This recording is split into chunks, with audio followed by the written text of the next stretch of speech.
តើមុខរបរតូចតាចអាចចិញ្ចឹមជីវិតបានទេបងប្អូនទាំងអស់គ្នាសាកគិតមើលសិនបើខ្ញុំវិញខ្ញុំគិតថាគ្មានមុខរបរណាដែលតូចទេបើសិនជាយើងធ្វើវាដោយយកចិត្តទុកដាក់និងភាពក្លាហានរបស់យើងដែលហ៊ានចាប់ផ្ដើមថ្ងៃនេះខ្ញុំនឹងនាំបងប្អូនទាំងអស់គ្នាទៅមើលវិធីធ្វើត្រីងៀតយកទៅសាកល្បងធ្វើទាំងអស់គ្នាហើយវាមិនត្រឹមតែជាម្ហូបសម្រាប់គ្រួសារទេតែបងប្អូនទាំងអស់គ្នាក៏អាចសាកល្បងធ្វើវាលក់បានផងដែរព្រោះរសជាតិនេះឆ្ងាញ់វិធីធ្វើគឺប្លែកមែនតើខ្ញុំចេះមកពីបងអ្នកលក់ត្រីផ្ទាល់បងប្អូនកម្រមានអ្នកដែលប្រាប់តិចនិចអស់អញ្ចឹងណាបងប្អូនធម្មតាគ្រាន់តែថ្លឹងគ្រឿងហើយប្រឡាក់ហាលតែនេះអត់ទេថ្លឹងគ្រឿងប្រឡាក់ហើយនៅធ្វើគ្រឿងជាច្រើនទៀតត្រីងៀតយើងធ្វើមកល្អបងប្អូនល្អខ្លាំងត្រីស្រស់របស់យើង10គីឡូថ្ងៃហ្នឹងធ្វើងៀតឲ្យ top fan ទាំងអស់តា top fan ដែលចុចតាមដានទាំង3 page ចាំ comment មកណាខ្ញុំផ្ញើត្រីងៀតឲ្យប្រសាងាកហ្នឹងវីដេអូក្រោយៗទៀតខ្ញុំនឹងធ្វើរបស់ដែលផ្ញើឲ្យបានឲ្យច្រើនបងប្អូនអត់តន់បានអីខ្ញុំតើអន់សពុនចិត្តនៅមានវគ្គក្រោយទៀតខែនេះក្តៅឲ្យភ្លៀងបងប្អូនទាំងគ្នាថាអាសាសុខភាពបន្ថែរោគផ្ដាសាយអីហ្នឹងញ៉ាំទឹកតែក្រូចឆ្មាទឹកឃ្មុំនេះមួយទៅក្រូចឆ្មានេះដូចបានញ៉ាំតែក្រូចឆ្មាស្រស់ៗចឹងឲ្យឈ្ងុយទឹកឃ្មុំស្លាកល្អមែនតើហើយធ្វើការល្វើយអីចឹង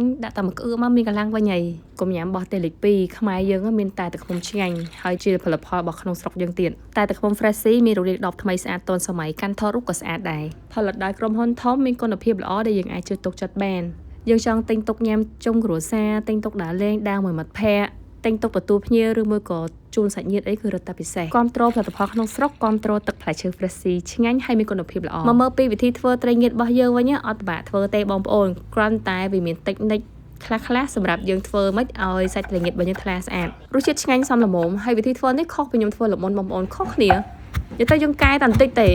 ចេញមកខុសគ្នាដាច់ហ្មងពីមុនខ្ញុំថាខ្ញុំធ្វើឆ្ងាញ់ហើយតែដល់ពេលដឹងវិធីធ្វើមួយនេះបានដឹងថាអូប្លែកខុសពីខ្ញុំធ្វើដាច់ហ្មងបងប្អូនសាច់ត្រី10គីឡូយើងបណ្ដោយយើងត្រាំវាមួយទឹកកកឲ្យវាត្រជាក់សិន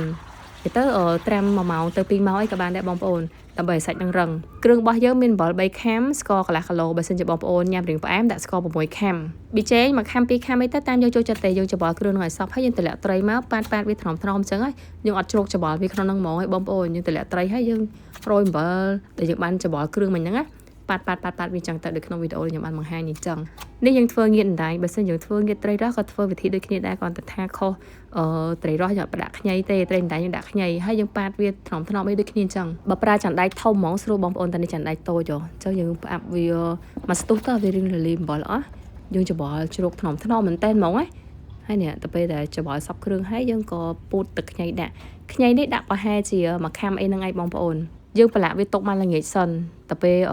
យប់ឡើងចាំយើងយកវាដាក់ក្នុងទូកកឬមួយក៏យើងខ្លះសេក្នុងទូត្រជាក់ធម្មតាក៏បានដែរហើយព្រឹកឡើងនេះដកវាចេញមកអូសាច់វាស្អាតខ្លាំងបងប្អូនវាចូលជាតិល្អហើយរបៀបថាសាច់វាពណ៌ស្អាតបដ ாய் អ្នកធ្វើត្រីងៀតហ្នឹងគាត់ប្រាប់ថាបើសិនជាយើងប្រឡាក់វាចឹងហើយយកទៅហាលតែម្ដងសាច់ត្រីងៀតរបស់យើងខ្មៅអត់ស្អាតទេតោះតែយើងប្រឡាក់វាផ្អាប់ទុកមកយប់អញ្ចឹងហើយព្រឹកឡើងស្រង់ចេញមកយកទៅលាងទឹកទៀតនេះចំណុចពិសេសត្រង់កន្លែងលាងទឹកនេះឯងបងប្អូនគាត់ថានៅពេលដែលយើងយកវាទៅលាងទឹកហើយសម្រស់យកទៅហាលសាច់ត្រីងៀតរបស់យើងស្អាតជៀនទៅអត់ខ្លោចគ្រឿងទេនិយាយទៅធ្វើតាមគាត់ល្អមែន